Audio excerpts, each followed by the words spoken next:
Afternoon. Today's video was on Mother Teresa of Calcutta. In today's paper, it's supper hour now,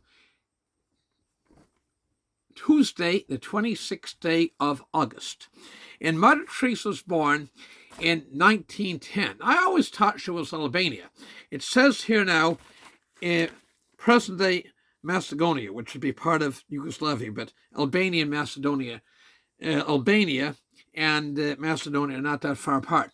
Anne Hattie in Boston had neighbors across the street from her in West Roxbury that were from Albania. And they'd taken the neighbors one morning were putting the garbage out, and I spoke to them. They were putting their garbage out across the street, and they're quite surprised they knew where Albania was. Anyway, they said, "Vive la Albania!" And I thought that was great. It was an older couple staying with their children in Boston, in West Roxbury. Anyway, Mother Teresa, obviously a saintly good lady. She is a saint now.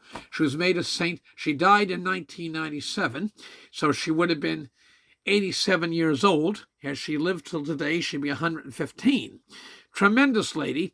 She served the poorest of the poor and helping people out, giving them a hand up, some food, caring for dying, giving them some dignity on the streets of Calcutta. You know, I've seen shows, I've seen people criticize her.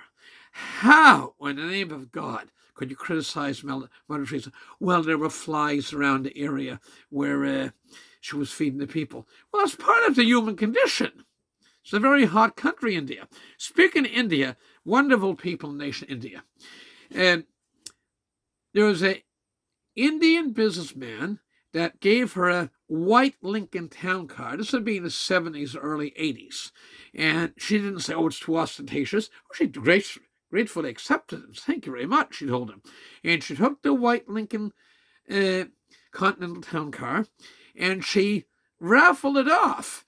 Lady was willing to take a chance. This was a very dynamic lady, a saintly good lady, and very practical, pragmatic lady. She takes and I think they sold the tickets at 25 cents. Maybe it was 50 cents, but something tells me it was 25, 30 cents.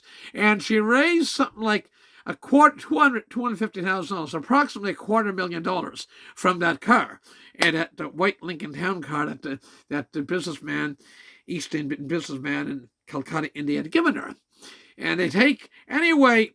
She'd make a great Cape Bretoner. I'm in Nova Scotia. She'd be in rural Nova Scotia, small town Nova Scotia, Atlantic Canada. Cape Bretoners, I always have expression, the finest people this side of heaven, and I mean it. If you're going to find finer people, well, you're going to have to go right to heaven itself. Anyway, Mother Teresa would have made a great Cape Bretoner. Kind and very good people. Or small town in rural Nova Scotia. She takes and I knew somebody that was going to become a Catholic nun, and she volunteered at her sister's work in India. And she played cards at the convent one night. Mother Teresa wasn't afraid to take a chance. In life, you got to take a chance. So it wasn't poker. It was simple card games. So a lot of people would be surprised to know that Mother Teresa played cards. Okay? They take and say, "That's interesting." She was beautiful. She died on September the 5th, went to heaven, called home to heaven, September 5th, 1997. And I remember that. It was a Sunday morning with St. Lawrence Church, Mulgrave. We had her father, Hugh McNeil. And it was the same weekend that Lady Di. I remember telling somebody, a statesman, that Mother Teresa were making a big fuss over Lady Di.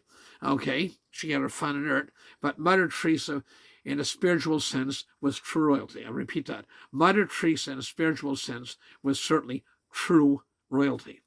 And the gentleman agreed, very much so. And so, let's say a prayer for her. "Hail Mary, full of grace, the Lord is with thee. Blessed thee among women. Blessed is the fruit of womb, thy baby Jesus. Holy Mary, Mother of God, pray for sinners now and at the hour of the death. Amen." And we can all have a touch of Mother Teresa to help people out.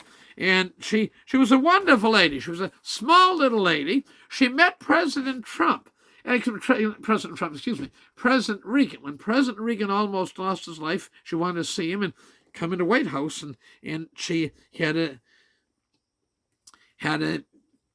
get together with saintly President Reagan, and she told President Reagan in March or April of 1981, God spared your life for a reason.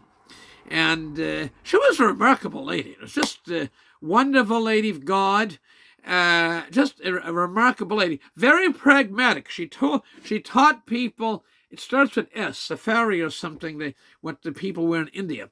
And she taught people how to get by with 2 sets of clothes. That's where I say she's like a Cape Bretoner. I made a comment to somebody earlier this morning that the miners' wives, many of them end up being widows.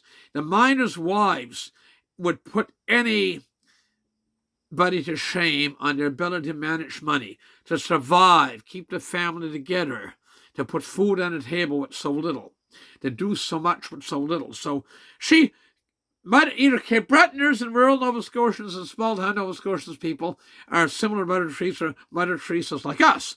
And so with that, I got to go, but I couldn't let this one go by.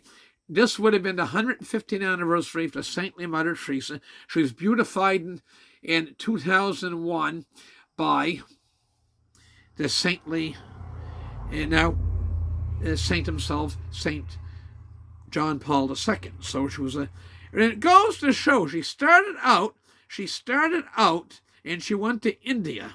And her orders there's some of her orders work in New York City in the United States. I think there might be some in Montreal and Toronto.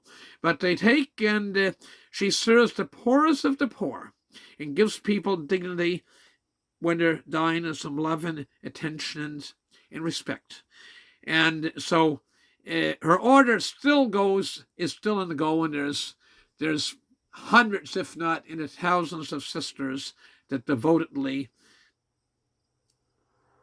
help others. And that's ultimately what God put us in the world for, to work hard and help one another.